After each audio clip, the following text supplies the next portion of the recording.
Bonjour à tous, bienvenue sur Échecs et Pédagogie. Salut Laurent. Salut Romu, salut à tous.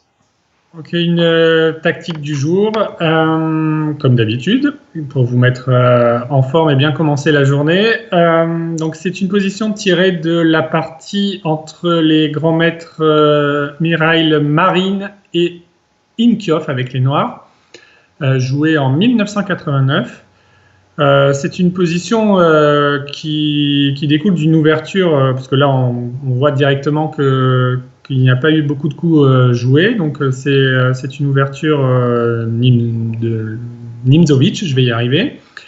Et le trait est au noir, et à vous de trouver la tactique que Inkioff n'a pas trouvée dans la partie. Donc on va essayer d'être plus attentif que lui et de ne pas rater cette jolie tactique. Donc, comme d'habitude, mettez sur pause la vidéo et ensuite Laurent va vous faire découvrir la tactique qu'il fallait trouver.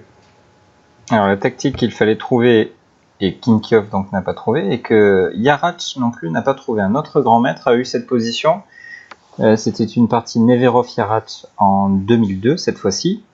Donc deux grands maîtres ont obtenu cette position et les deux ont raté la tactique que vous avez très probablement trouvée. Donc bravo à vous, vous êtes plus fort que ces grands maîtres-là.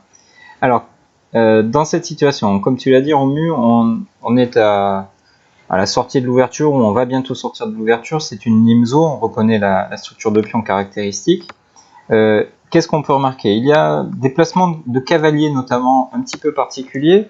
On note ce cavalier sur C2 là, qui est arrivé donc par le chemin F3, E1, puis C2.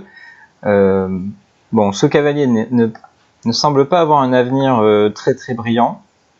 Il n'est plus là pour défendre le petit roc notamment.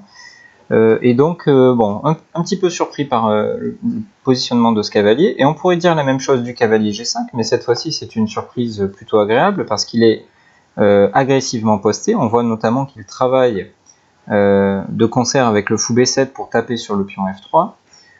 Comme souvent dans les Nimzo, on trouve le coup F5 qui nous a permis de gagner de l'espace, de contrôler un petit peu mieux la case E4, mais qui nous permet aussi d'envisager de faire passer les pièces lourdes. Je vais enlever quelques flèches, donc on pourrait penser à faire passer la tour par exemple sur la 6e rangée, pourquoi pas faire passer la dame par la case E8 également.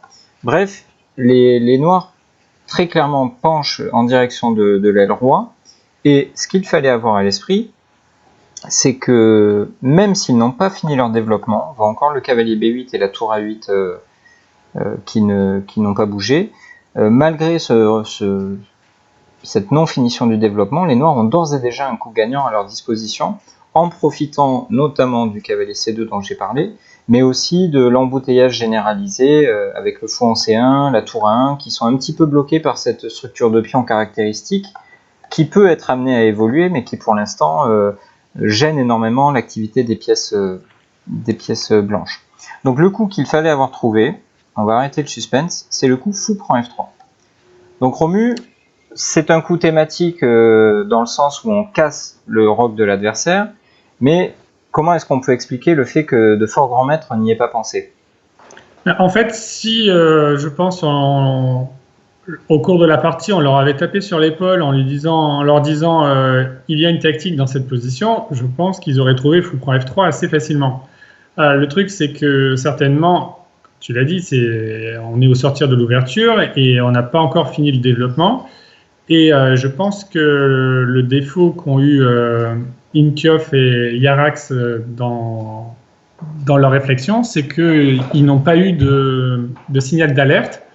Ils ont juste joué de manière mécanique le coup cavalier D7, qui est bien sûr un coup normal. S'il n'y a pas de tactique, cavalier D7, c'est le coup qu'on va jouer en 30 secondes.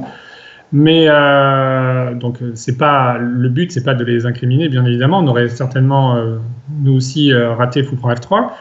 Mais c'est justement pour vous montrer que même dans les situations comme ça qui ont l'air innocentes, une tactique peut traîner et donc il faut essayer d'être vigilant dès le premier coup de la partie et pas se dire bon ok je finis mon développement et après je commence vraiment à me concentrer et à chercher des tactiques éventuelles.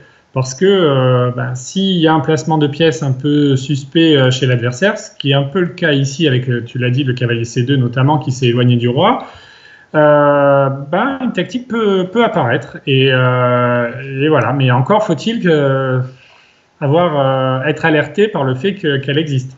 Parce que, encore une fois, la difficulté de la tactique n'est pas incroyablement élevée, en tout cas pour des joueurs du niveau de Inkyoff ou Yarax.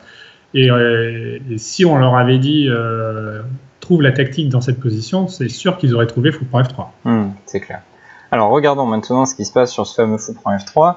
On comprend bien que les blancs n'ont pas trop le choix. Refuser cette pièce, ça signifierait avoir perdu un pion, avoir accepté l'ouverture de la grande diagonale, avoir abandonné le contrôle de 4, avoir un pion de moins au niveau du roc, bref, ce serait la catastrophe, donc il faut accepter ce pion. Et maintenant, on va bénéficier de la déviation du pion G2 pour gagner la case H3 pour notre cavalier, et ainsi permettre également le passage de la dame, parfois vers G5, parfois vers H4, et bien entendu, on fait tout ça sur échec. Donc, après cavalier H3 échec, il y a un coup qu'on élimine facilement, c'est le coup roi H1, parce que cavalier F2 ferait une fourchette royale et la partie serait terminée. Un autre coup qu'on pourrait éliminer, ce serait le coup roi G2, tout simplement parce qu'après dame G5 échec, on va obtenir une attaque assez classique. Le cavalier ne peut pas être pris à cause de tour F6, et on va faire un mat de l'escalier. Et après dame G5, si le roi vient sur H1, c'est mat par cavalier F2, et s'il vient sur F1, c'est la même position, mais avec la même position que la ligne principale, mais avec un temps d'avance pour les noirs. Donc, sachant que la ligne principale est déjà bonne pour les noirs, ça n'irait pas. Tout simplement, on pourrait faire mat après roi F1, dame G1 échec, roi E2 et dame F2 échec et mat. Donc, le seul coup pour continuer un petit peu, c'est roi F1. Mais maintenant, donc l'arrivée de la dame en G5 est totalement décisive. On voit ce fameux embouteillage dont je parlais. Les pièces ne sont pas très loin du roi blanc, mais au lieu de l'aider, elles le gênent finalement. Elles bloquent sa fuite et elles ne peuvent pas venir s'interposer entre l'attaque de l'adversaire et ce fameux roi blanc.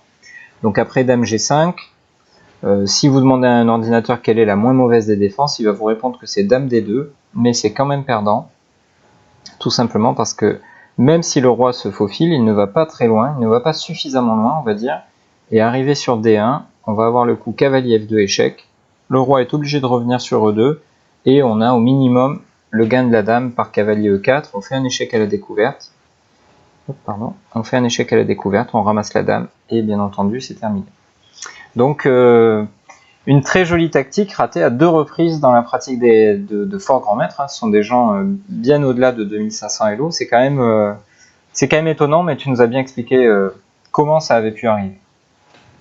Oui, c'est effectivement, c'est à la fois surprenant, mais à la fois compréhensible, puisque, comme on l'a dit, on est dans l'ouverture, on est au 10-12e coup de la partie, et on n'est pas forcément encore pleinement concentré, et on a tendance à jouer souvent de manière un peu mécanique en terminant le développement, en jouant des coups naturels, et une fois ce développement terminé, on rentre progressivement dans la partie, et c'est malheureusement parfois un souci, puisqu'on peut rater des choses de ce niveau-là. Ouais, même pas de mode automatique aux échecs. Non, clairement pas. Donc voilà, merci Laurent pour toutes ces belles explications. On espère que cette vidéo vous sera utile. N'hésitez pas à la liker, à vous abonner à la chaîne si ce n'est pas déjà fait. Et on vous donne rendez-vous dès demain pour une nouvelle vidéo. Au revoir. À demain.